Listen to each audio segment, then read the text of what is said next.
রায় অবধি পৌঁছানোর জন্য এবার মিথ্যে পাত্র সাজার অভিনয়ে শুরু করে দিল সূর্য। হ্যাঁ বন্ধুরা, ভিডিওতে লাইক দিয়ে দেখতে থাকুন। সূর্য নানানভাবে যখন রায়দের বাড়ির গার্ডদের নজর এড়িয়ে ভেতরে ঢোকার চেষ্টা করতে থাকে, ঠিক সেই সময় যতবার চেষ্টা করতে থাকে ততবারই ব্যর্থ হওয়ার ফলে সূর্য বলতে থাকে যে না, যে করেই হোক না কেন কোনো না কোনোভাবে তো কায়দা করে আমাকে এই বাড়িতে ঢুকতেই হবে। একবার অন্তত রায়ের সম্পন্ন হয়ে রায়কে জিজ্ঞেস করতে হবে যে কেন ও সকলের কাছ থেকে নিজেকে আড়াল করে রেখেছে। এই সকল প্রশ্নের উত্তর আমাকে যে করেই হোক না কেন ওর কাছ থেকে নিতে হবে, আর এর রিজনটাই বা কী, কিন্তু সেটা কী করে আমি জানবো। অন্যদিকে যখন গার্ডরা এবং রাইদের বাড়ির সেই কথা বলতে থাকে একে অপরের সাথে, আর বলতে থাকে যে আজ নাকি সন্ধ্যের দিকে সেই মেয়েটাকে দেখার জন্য পাত্রপক্ষ আসবে।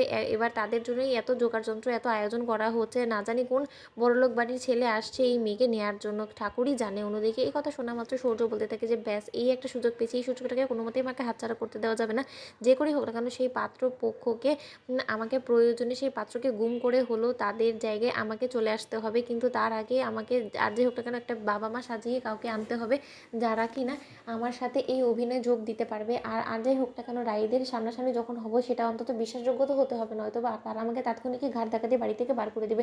কিন্তু এখন কোন পাত্রপক্ষ রাইকে দেখার জন্য ও বাড়িতে ঢুকবে সেটাই বা আমি কী করে বুঝতে পারবো। অন্যদিকে সূর্য যখন সন্ধে ঘনিয়ে আসা অবধি রাস্তার ধারে সেখানে বসে থাকে এবং লোক লাগিয়ে টাকা খাইয়ে যখন মিথ্যে বাবা মা সাজিয়ে নিয়ে এসে রেডি রাখে, ঠিক সেই সময় হঠাৎ করে একটা গাড়ি থেকে নেমে পড়া ছেলেকে দেখা মাত্র সূর্য বুঝতে পেরে যায় যে এই ছেলেটাই হয়তো বা রাইকে দেখার জন্য ও বাড়িতে ঢুকবে। তাৎক্ষণিকই সেই ছেলেটার মুখে চাপা দিয়ে ছেলেটাকে কিডন্যাপ করে ফেলে এবং সূর্য বলতে থাকে তার পোশাক আশাক পরে যে এবার আমি সেই বাড়িতে ঢুকবো জামাই সেজে, এবার আমি দেখি যে রাই কী করে আমাকে এড়িয়ে যাওয়ার চেষ্টা করতে থাকে। অন্যদিকে ঈশার গোটা পরিবার যখন অধীর আগ্রহে অপেক্ষা করতে থাকে রাইকে দেখতে আসা সেই পাত্রপক্ষের জন্য, ঠিক সেই সময় অঞ্জন এসে বলতে থাকে যে পাত্রপক্ষ তো চলে এসেছে, তোমরা এখানে কী করছো সেটাই তো বুঝতে পারছি না। অন্যদিকে ঈশা এবং অঞ্জনের গোটা পরিবার যখন সেই পাত্রপক্ষকে রিসিভ করে ঘরে এনে বসে, ঠিক সেই সময় সূর্যকে পাত্রপক্ষ ভেবে তারাও বোকার মতন সকল কথোপকথন বলার পর সূর্য বলতে থাকে যে আচ্ছা আন্টি, আপনি কোনো কিছু মাইন্ড না করলে আপনি প্লিজ যত শীঘ্রই সম্ভব আপনাদের মেয়েটাকে সামনাসামনি আনবেন, আমার ওকে দেখার জন্য আর তর্স হয়েছে না। অন্যদিকে ঈশা বলতে থাকে যে বাবা, আমাদের